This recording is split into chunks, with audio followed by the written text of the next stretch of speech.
చందమామ కథలు. పరోపకారి దయ్యాలు. సామ్రాజ్యం అత్త గంగమ్మ చండశాసనురాలు. కోడళ్ళందరిలోకి ఆమె తక్కువ కట్నం తెచ్చిందని ఎప్పుడూ సాధిస్తూ ఉండేది. సామ్రాజ్యానికి పుట్టింటి తరపున ఒక్క అన్న తప్ప మరెవ్వరూ లేరు.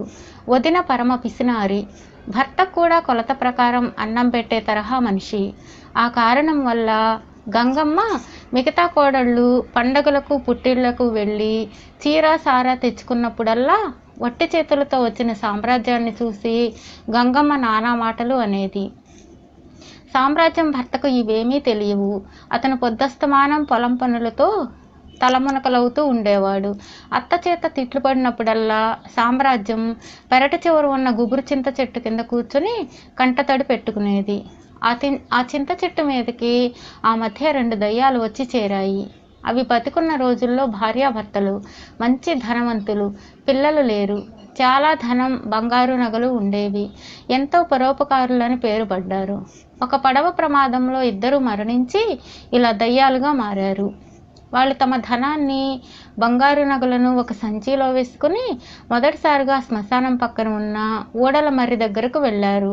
ఆ చెట్టును అప్పటికే ఆశ్రయించి ఉన్న దయ్యాలు వాళ్ళని చూసి, ఇక ముందు డబ్బుతో మీకేం పని, ఒట్టి మూత బరువు అన్నాయి.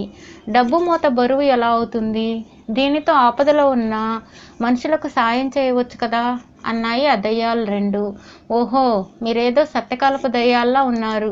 మీలాంటి వాళ్ళు ఆపదలు కోరి మరీ తెచ్చుకుంటారు. ఇక్కడ మీకు చోటు లేదు అంటూ మర్రి దయ్యాలు కసురుకున్నాయి. సరే, మేము ఉండడం మరెక్కడైనా ఉంటాం. వెంట తెచ్చుకున్న ఈ డబ్బు సంచినైనా చెట్టు త్వరలో దాచనివ్వండి అని భార్యాభర్తలిద్దరూ బతిమాలుకున్నారు. అందుకు మర్రి దయ్యాలు సరే అనగానే అవి 2 డబ్బు సంచిని మర్రి చెట్టు త్వరలో దాచి సామ్రాజ్యం వాళ్ళ పెరట్లోని చింత చెట్టు మీద నివాసం ఏర్పరచుకున్నాయి. ఈ దయ్యం దంపతులకు రోజు ఏదో ఒక వేళలో సామ్రాజ్యం అత్త చేత తిట్లు తిని చెట్టు కిందకు వచ్చి కూర్చుని కళ్ళనీళ్లు పెట్టుకోవడం కంటపడసాగింది. కారణం ఏమిటా అని అవి ఒకరోజు గంగమ్మ ఇంట ప్రవేశించి సంగతి తెలుసుకున్నాయి.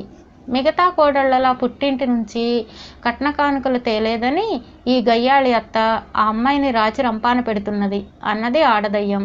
ఆ కట్న కానుకలేవో ఆ అమ్మాయికి మనమే ముట్ట చెప్పవచ్చు, కానీ అది ఎలా సాధ్యమవుతుంది అన్నది మగదయ్యం. ఆ తర్వాత 2 దయ్యాలు చాలాసేపు మాట్లాడుకుని ఒక నిశ్చయానికి వచ్చాయి. మగదయ్యం డబ్బు తెచ్చేందుకు శ్మశానంలోని ఊడల మర్రి దగ్గరకు వెళ్ళింది. మర్రి దయ్యాలు దాన్ని చూస్తూనే, ఆహా, పరోపకార దయ్యం దానయ్య బాబు వచ్చాడు, సంగతేమిటి అని అడిగాయి. కష్టంలో ఉన్న ఒకళ్లకు రవంత సాయం చేయాలి. నేను చెట్టు త్వరలో దాచిన డబ్బు కొంత తీసుకుపోతాను అన్నది మగదయ్యం. మోసకారి మనుషులకు సాయమా? సరే, డబ్బు నీది, అలాగే తీసుకుపో అన్నాయి మర్రి దయ్యాలు. ఆ మన్నాడు ఉదయం సామ్రాజ్యం వాకిట్లో కళ్ళాపు చల్లుతుండగా 2 వృద్ధ దంపతులు అటుగా వచ్చి, అమ్మాయి, సామ్రాజ్యం బాగున్నావా అని అడిగారు. సామ్రాజ్యం తల ఎత్తి వాళ్ళకేసి చూసి ఆశ్చర్యపోయింది. ఆమె వాళ్ళని ఏనాడూ చూసి ఉండలేదు. వృద్ధురాలు మెడనిండా నగలతో పట్టుచీర కట్టుకుని ఉన్నది. వృద్ధుడు పట్టుదోవతి, జరీ కండువ, వేళ్లకు బంగారు ఉంగరాలు పెట్టుకుని ఉన్నాడు. ఆ సమయంలో గడప దగ్గరకు వచ్చిన గంగమ్మ వాళ్ళను చూసి నివ్వెరపడింది. వృద్ధురాలు సామ్రాజ్యాన్ని సమీపించి, ఇంతప్పుడు చూశాను, ఎంత దానివయ్యావు, ఇంకా నన్ను గుర్తుపట్టలేదా ఏం? కాంతమ్మ పిన్నినమ్మా అన్నది. అప్పటికి గంగమ్మ కాస్త తేరుకుని, అయ్యో, వారిని వీధిలో నిలబెట్టి అలా చూస్తావే, ఇంట్లోకి రమ్మను అన్నది. సామ్రాజ్యం వెనకగా వృద్ధ దంపతులు ఇంట్లోకి వచ్చారు. ముసలావిడ గంగమ్మతో, నేను సామ్రాజ్యం తల్లికి వేలు విడిచిన పినతల్లి కూతుర్ని, గొప్పలు చెప్పుకుంటున్నానని అనుకోకండి. మాకు తలమునకలయ్యేంత డబ్బున్నది, కానీ పిల్లలు లేరు. చాలా కాలంగా అలా పుణ్యక్షేత్రాలు తిరుగుతున్నాం. ఇప్పుడు రామతీర్థం పోతున్నాం అని సంచిలోంచి 2 పట్టు చీరలు, కొన్ని నగలు తీసి సామ్రాజ్యానికి ఇచ్చింది. తరువాత వాళ్ళు గంగమ్మ ఎంత బతిమాలినా కూడా అక్కడ ఉండకుండా నిర్మానుష్యంగా ఉన్న వీధి మలుపు తిరిగి అదృశ్యమై చింత చెట్టు మీదకి దయ్యాల రూపంలో చేరారు.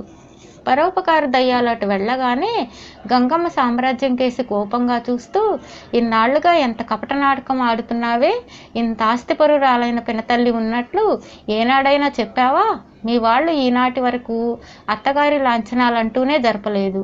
నిన్ను పుట్టింటికి తరిమిన ఆ సంగతి తేల్చుకుంటాను అన్నది.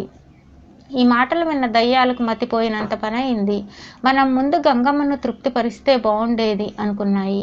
మగదయ్యం డబ్బు కోసం ఓడలమర్రి దగ్గరకు వెళ్ళింది. ఆ సమయంలో ఒక ముసలి దయ్యం మాత్రం తొర్ర పక్కన కూర్చుని కునికిపాట్లు పడుతున్నది. అది మగదయ్యాన్ని చూసి, లోగడ ఎవరికో సాయం అంటూ కొంత డబ్బు తీసుకుపోయావు, వాళ్ళ కష్టాలు గట్టెక్కాయా అని అడిగింది.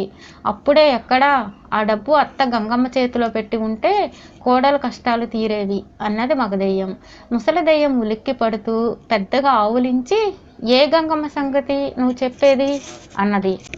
మగదయ్యం గంగమ్మ ఇంటి గుర్తులు చెప్పింది.